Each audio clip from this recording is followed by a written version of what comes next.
नमस्कार दोस्तों, मैं हूं आरजे श्यामवीर सिंह।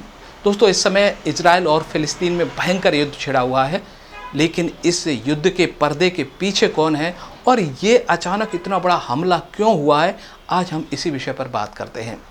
दोस्तों, अगर हम इजराइल का नक्शा गौर से देखेंगे तो बीच में इजराइल है और फिलिस्तीन दो तरफ है। यानी एक गाजा पट्टी का इलाका है, समुद्र के किनारे वाला, और दूसरा विश्व बैंक वाला इलाका है, और बीच में है इजराइल। और दोनों इलाके हैं वो हैं फिलिस्तीन वाले जो आतंकवादी हैं, हमास, और हम यूँ कहें कि हिजबुल्लाह, दोनों के नियंत्रण में है। और दोनों तरफ से इजराइल के ऊपर हमले होते हैं। और इसके अलावा आसपास कई ऐसे देश हैं जो बड़े ही ख़तरनाक हैं। हम बात करें लेबनान, सीरिया, और इधर मिस्र है, और इधर सऊदी अरेबिया भी आ जाता है। तो यो चारों तरफ अगर हम देखेंगे तो सारे मुस्लिम देश हैं जो कि इजराइल को वहाँ पर देखना ही नहीं चाहते। लेकिन फिर भी इजराइल अपना अस्तित्व वहाँ पर बनाए हुआ है, और इसका कारण है कि इसके पीछे भी एक बहुत बड़ा हाथ है, वो है अमेरिका। और अमेरिका के बिना मर्जी के ये मुस्लिम देश कितना ही जोर लगा लें, ये इजराइल का कुछ भी नहीं बिगाड़ सकते हैं। लेकिन पर्दे का खेल देखिए, एक तरफ तो अमेरिका जो इजराइल को वहाँ बनाए रखना चाहता है, उसको सारी मदद करता है, सारे हथियार देता है, और दूसरी तरफ जो अरब कंट्री हैं, मुस्लिम कंट्री हैं, उनको भी अमेरिका ही हथियार देता है। अब इसके पीछे रणनीति क्या है अमेरिका की? देखिए, कोई भी मुस्लिम देश हो, और ज़्यादातर मुस्लिम देशों में अमेरिका की ही चलती है। चाहे सऊदी अरेबिया हो, कतर हो, दुबई हो, संयुक्त अरब अमीरात हो, चाहे पाकिस्तान हो, अफ़गानिस्तान हो, इराक हो, सब जगह नियंत्रण अमेरिका का ही है। लेकिन एक देश ऐसा भी है जो अमेरिका की सुनता नहीं है, वो है ईरान। तो इसमें ईरान पर अब अमेरिका नियंत्रण करना चाहता है, और ये युद्ध जो शुरू हुआ है, और ये चाहता है कि ईरान इसमें इन्वॉल्व हो, और इन्वॉल्व होते ही हमें एक बहाना मिल जाए और ईरान पर भी अमेरिका आक्रमण करके वहाँ भी अपना नियंत्रण कर सके, और वहाँ का जो शासक है उसको हटा करके अपनी मर्जी का वहाँ पर एक शासक बिठा सके। अब इसके पीछे रणनीति ये होती है कि जिस तरह से पूरी दुनिया से अमेरिका की पकड़ कमज़ोर होती जा रही है, तो ये नए नए साथियों को तलाश कर रहा है। अब एक बड़ा साथी इसको मिल गया है, और वो है भारत। भारत को रसिया से दूर करके ये अपने फेवर में करना चाहता है, और इसके पीछे भी इसकी भयंकर खतरनाक रणनीति है। अभी चाइना अमेरिका का मुकाबला नहीं कर सकता, क्योंकि अमेरिका एक बहुत बड़ा ताकतवर देश है, और चाइना को चाहे तो 2 दिन के अंदर ये समेट सकता है। लेकिन ये लड़ना नहीं चाहता खुद, ये लड़ाना चाहता है। ये चाहता है कि हम भारत के जरिए चाइना को कमज़ोर कर दें, और फिर जो भारत में जो भी शासक आते हैं, और वो भी हमारे कहने अनुसार, यानी उन पर भी हमारा अमेरिका का नियंत्रण हो जाए। लेकिन भारत अपनी जो पॉलिटिक्स है, वर्ल्ड पॉलिटिक्स, उससे अमेरिका के चंगुल से अभी तक बचा हुआ है। कारण है कि जो अमेरिका चाहता है कि रसिया को किसी हालत में छोड़ दे, और भारत रसिया का साथ दे रहा है, और वो छोड़ना नहीं चाहता। जो यूक्रेन युद्ध हुआ था, उसमें भी भयंकर कोशिश की थी अमेरिका ने कि किसी तरह से ये यूक्रेन का समर्थन कर दे भारत, और रसिया इसके खिलाफ हो जाए। लेकिन भारत एक बीच के रास्ते से निकल गया। अब भारत दोनों से, अमेरिका और इनसे दूरी क्यों बनाए रखना चाहता है? इसके पीछे जो हम कहें भारत की अपना एक अलग फ़ायदा है, यूँ कहें कि एक रणनीति है, और उसका कारण है हमारा पीओके। भारत को भविष्य में पीओके लेना है, और पीओके भारत तब तक नहीं ले सकता जब तक कि पाकिस्तान के ऊपर अमेरिका का हाथ रहेगा। तो भारत चाहता है कि हम अमेरिका के साथ ऐसे रिलेशन बना लें, उनसे इतना हम यूँ कहें कि ट्रेड कर दें कि वो भारत से दूर ना जा पाए, यानी भारत की बिना मर्जी के पाकिस्तान की मदद ना कर पाए। इसीलिए चाहे रक्षा सौदे हों, चाहे अलग हों, भारत और पाकिस्तान से अपना ट्रेड बढ़ा रहा है। लेकिन हम बात कर रहे हैं इजराइल और फिलिस्तीन के युद्ध की। तो आप सोच रहे होंगे कि ये युद्ध ख़त्म हो जाएगा। ये युद्ध कभी भी ख़त्म नहीं होगा। कारण है, देखिए, कि जो हमास और हिजबुल्लाह जो इजराइल पर आक्रमण कर रहा है, उनके हथियार आप देखिए, जो भी राइफलें, गोला बारूद, सारा अमेरिकन है। और इजराइल जो यूज कर रहा है हथियार, गोला बारूद, या तो इजरायली हैं या फिर वो भी अमेरिकन हैं। तो देखो, हथियार अमेरिका के दोनों तरफ से चल रहे हैं, और दोनों तरफ से अमेरिका को फ़ायदा हो रहा है, पैसा मिल रहा है। अब देखिए, फ़िलिस्तीन के पास तो कुछ है नहीं। अब हथियार वहाँ कैसे पहुँचते हैं, मैं आपको बता देता हूँ कि अमेरिका के जो मित्र देश हैं, अरब कंट्रीज, चाहे सऊदी अरबिया हो, चाहे इराक हो, चाहे ईरान तो दुश्मन है, तो ये सारे हथियार अरब कंट्री में जाते हैं और वहाँ से ये हथियार सीरिया जाते हैं। सीरिया में जो ISIS है आतंकवादी, पाकिस्तान भी आते हैं।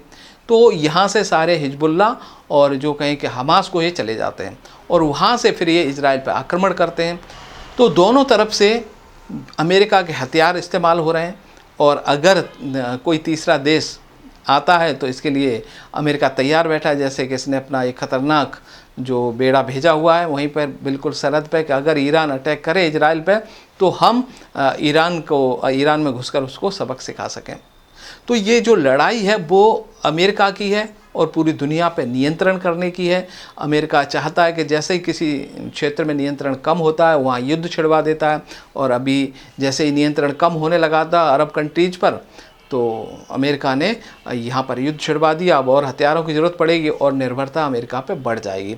कुछ दिन पहले आपने सुना होगा कि सऊदी अरेबिया से ये अमेरिका कह रहा था कि आप इजराइल को मान्यता दे दो, क्योंकि जो सिक्योरिटी है सऊदी अरेबिया की वो अमेरिका पर निर्भर है।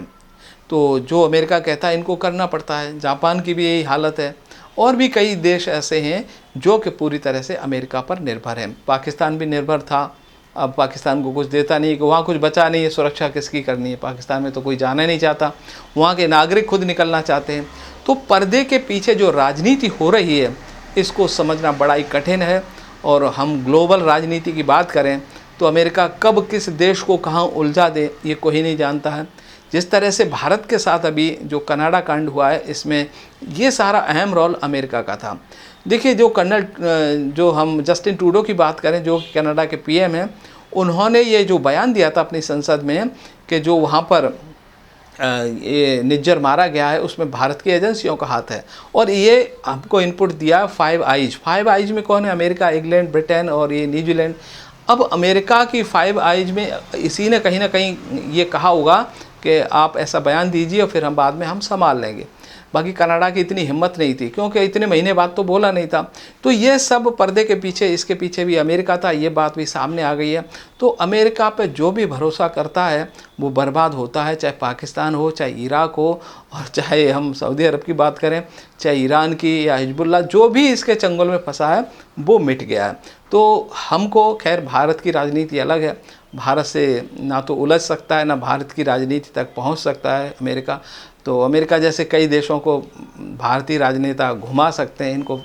इनको मतलब यूँ कहें कि भारत को फंसाना आसान नहीं है, कि भारत में जो बुद्धिजीवी रहते हैं, जो हमारे राजनेता हैं, वो बहुत ब्रिलियंट है। हमारी वर्षों की तपस्या, हमारे पास कितनी किताबें, कितनी नीतियाँ, चाणक्य नीति में ऐसी ऐसी बातें लिखी हुई हैं कि अमेरिका जो आज से 100 साल बाद सोचेगा, हम अभी बता सकते हैं कि अमेरिका चाहता क्या है। हमारे यहाँ छोटे से छोटा पॉलिटिशियन भी अमेरिका की भाषा को समझ लेता है और उसका रिजल्ट निकाल देता है कि ये क्यों हो रहा है, कहाँ हो रहा है और कब क्या होगा, आने वाले समय में कहाँ क्या हो सकता है, वो भी भारतीय लोग समझ लेते हैं। तो अमेरिका के चंगुल में कभी ना हम फंसे हैं ना फंसेंगे। तो ये जो दुनिया के अंदर युद्ध होते हैं, चाहे यूक्रेन का युद्ध हो, इसमें साफ हो गया कि इसमें भी अमेरिका था, और अभी जो इजराइल और हमास और हिजबुल्ला का जो हो रहा है इसमें भी अमेरिका है। और अगर भविष्य में चाइना और भारत के बीच में, वैसे तो होगा नहीं, मुझे पूरा विश्वास है क्योंकि चाइनीज भी बहुत समझदार है और भारत तो है ही है, इनके बीच में कभी कोई उलझन नहीं होगी। छोटी मोटी जो प्रेशर पड़ते हैं बॉर्डर पे वो पड़ते रहेंगे और इसमें इनके अपने हित होते हैं, और तो युद्ध होने जैसी कोई संभावना नहीं है।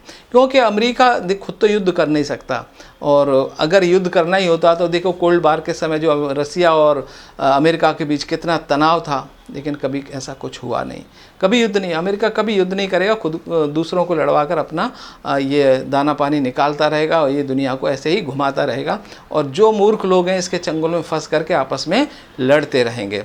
खैर, भारत ने इजराइल का सपोर्ट किया है, और इसमें हम ये ना कहें कि हमने अमेरिका का सपोर्ट किया है।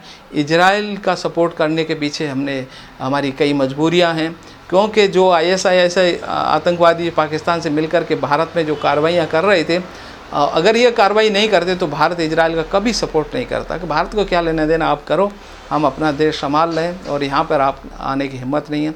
तो अगर वो मैं कहें कि भारत में अगर जो वहाँ के आतंकवादी हैं, हमास, हिजबुल्लाह वगैरह, भारत से दूर हो जाएं और जो आतंकवादी यहाँ आते हैं ना, उनको रोक दें, पाकिस्तान को मदद बंद कर दें, और जो भी आतंकवादी को शरण दे रहे हैं उनको मदद रोक दें, तो भारत को क्या लेना है देना, आप लड़ो करो, अपने देश की रक्षा खुद करनी है।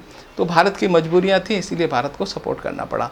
तो जब भी ऐसे कांड हों तो इसके पीछे, पर्दे के पीछे कौन है, क्या है, ये ऐसी समझदारी भारत ने दिखाई और दिखाता रहेगा। चलिए आगे, आज मैं ये कह रहा हूँ कि ये युद्ध कभी समाप्त नहीं होगा। और कब तक नहीं होगा? जब तक अमेरिका है, अमेरिका की करी धरी है ये सब। तो आगे क्या कुछ होगा मैं आपको फिर एक जानकारी देता रहूँगा, और तब तक अपने दोस्त आरजे श्यामवीर सिंह को दीजिए अनुमति। नमस्कार।